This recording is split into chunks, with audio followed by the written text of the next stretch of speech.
everybody, good morning. We're so glad that you're joining us for our time of Advent devotion as we begin our day together. For joining us for the first time, this is something we do here at KCC Online every day during the month of December. We're just having a short devotional reading from a book called Come, Let Us Adore Him by pastor and author Paul David Tripp. And we hope that it's just an encouraging start to your day and something that will help us remember what Christmas is really about. So today's reading is a little bit different, but I hope that it will be something that'll make you think and help to make the celebration of Christmas this year a much deeper and richer experience for you.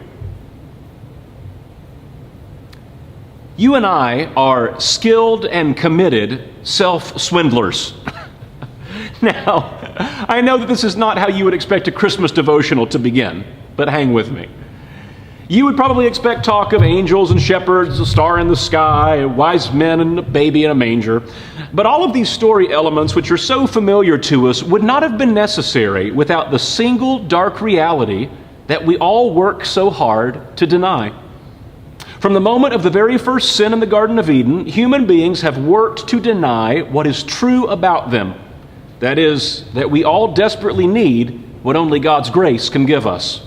We all swindle ourselves into believing that we are wiser, stronger, and more righteous than we really are. We all walk around with an inner law firm that mounts a defense whenever we are accused of a wrongdoing. And when we do this, we are denying our need for what that baby in the manger came to do for us. If you're a parent, you see this truth played out among your children. Your son Danny has just hit his sister Susie, so you go into the room and ask him, "Danny, why would you do such a thing?" Danny doesn't say to you, "Well, Mom, I do such violent things because I have sin in my heart." No. Danny doesn't talk about himself at all, does he?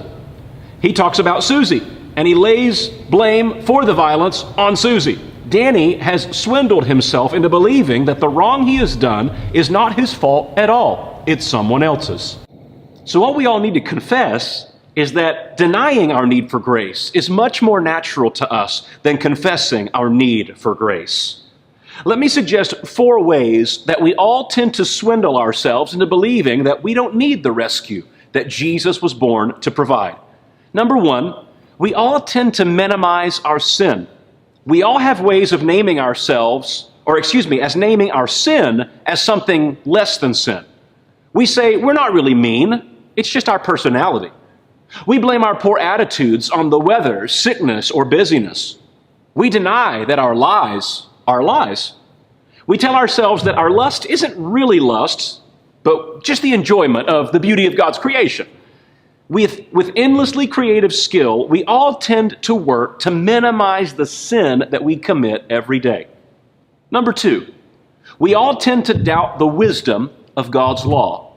This is exactly what the serpent worked to get Adam and Eve to do. We mount logical arguments why it's okay for us to step over God's moral boundaries. Perhaps we say, "I'll only do it this one time." Or maybe we tell ourselves that what we're doing really isn't what God meant by stealing. Perhaps we'll argue that it doesn't seem fair in a particular situation that we have to blank. The more we become comfortable with questioning the wisdom of God's law, the more likely it will be that we will feel okay with breaking those laws. Number 3, we all tend to be more concerned about the wrongs of others than our own sins. I know that on any given day, I can be more engaged in, concerned with, and focused on the wrongs of the people I live and work with than I am with my own. You will always deny your need for God's grace when you are more irritated than convicted. I just got to read that one sentence again, okay? That's good. You will always deny your need for God's grace when you are more irritated than convicted. It's possible to be irritated with things and other people that you regularly excuse in yourself. It's possible to confront people with things that you yourself minimize when it comes to your own life. Number 4, we all tend to deny what is in our hearts. In some way, we all fail to accept the fact that sin is not just a behavior problem, but more fundamentally, a matter of the heart. Sin is not just a matter of occasional wrong actions, it's a condition of our natures. It's not just that we sin, it's that we are sinners. When we tell ourselves that we can handle it, that we'll do better tomorrow, or that we don't really need help, we're denying that sin is a matter of the heart. And because it is, we cannot escape it on our own. So this Christmas, how about beginning your celebration with a confession? I am convinced that when it comes to the redeeming work of Jesus, exuberant rejoicing begins with broken-hearted weeping. Only when sin breaks our hearts will the coming of the Messiah excite our hearts.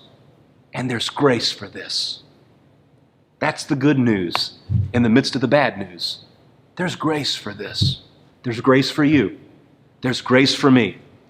And we are only able to really receive that grace and experience it when we begin with confessing our need.